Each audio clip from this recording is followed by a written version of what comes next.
Now, for our last section, we're going to look at parallel and perpendicular lines. And before we start this, it's important we know a few key facts. So parallel lines have the same slope, and perpendicular lines have slopes that are negative reciprocals. And in class, we've talked about flip and change. So the flip means that we take a fraction and we flip it over. That's the reciprocal part.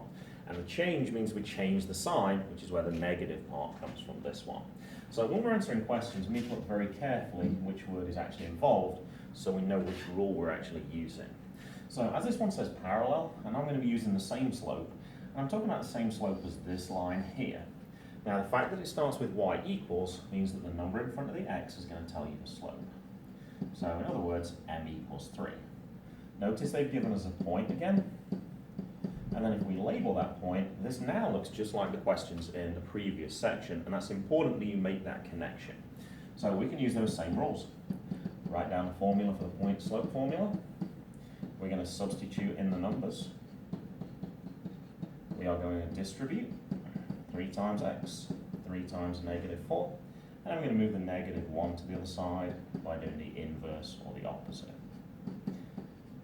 Negative 12 plus 1 is negative 11. I'm just going to put down subtract 11.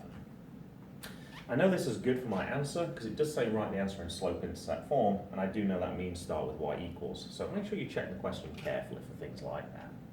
Okay, question 2 also says parallel. As it says y equals, I know the number in front of the x is going to tell me the slope. So for this question then, the slope is 1/2, and the point that I'm going to use is 6, negative 2. And I'm just going to label that point like I've done before, x1, y1. I'm going to write my formula down like I did before too. And then I'm going to start substituting into this formula.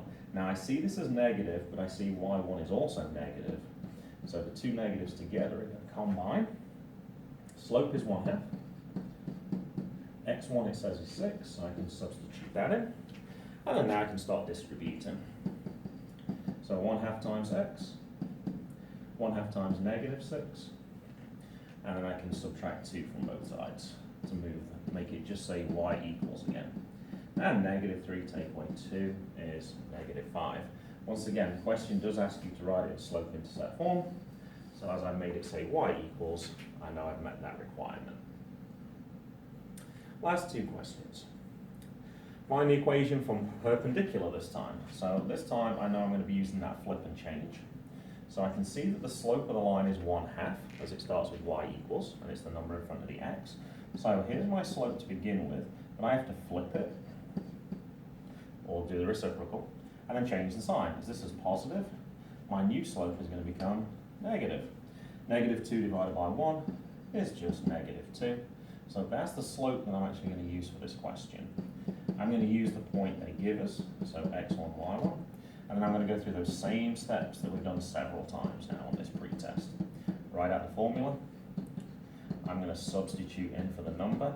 Notice I'm subtracting a negative number here, so I'm going to make that one a plus. I'm going to distribute negative 2 times x, negative 2 times 4, and then I'm going to add 2 to both sides so that it just says y equals.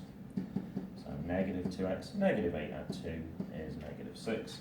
And it does say write the answer in slope-intercept form, so I am looking for it to start with y equals. Let's try the same thing on the other side. Once again, it says perpendicular. So the slope for this line is 5, but I know I've got to do that flip and change thing. Now, it's difficult to flip if it's not a fraction, so make it a fraction. 5 divided by 1 is 5. And we use that same tactic when we were graphing, so you could say it's a rise of 5 and a run of 1 to make it easier. So we're going to flip. As this is positive, I'm going to change it to negative, and that's going to be our perpendicular slope.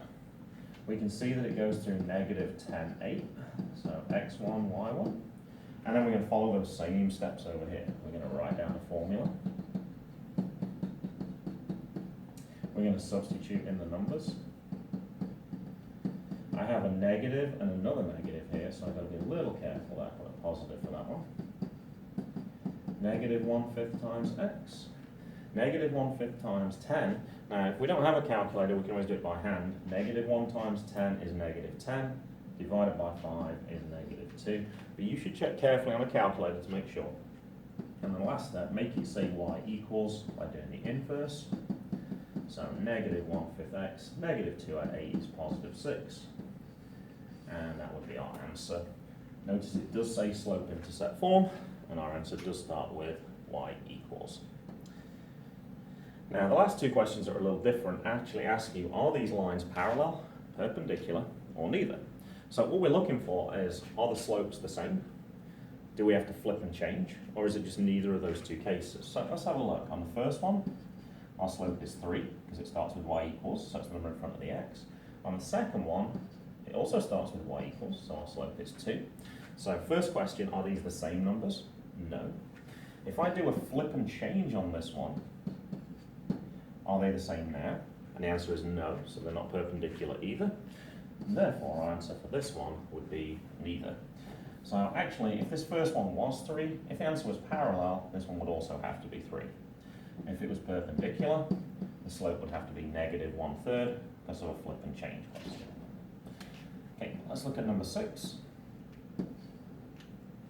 Same thing, is this parallel, perpendicular, or neither? So we can see our slope for this one is -2/3, and our slope for this one is not as easy to tell, mainly because it doesn't start with y equals. We got this one in standard form. So to find the slope easily, we need to make it start with y equals. So I've got to start rearranging this equation.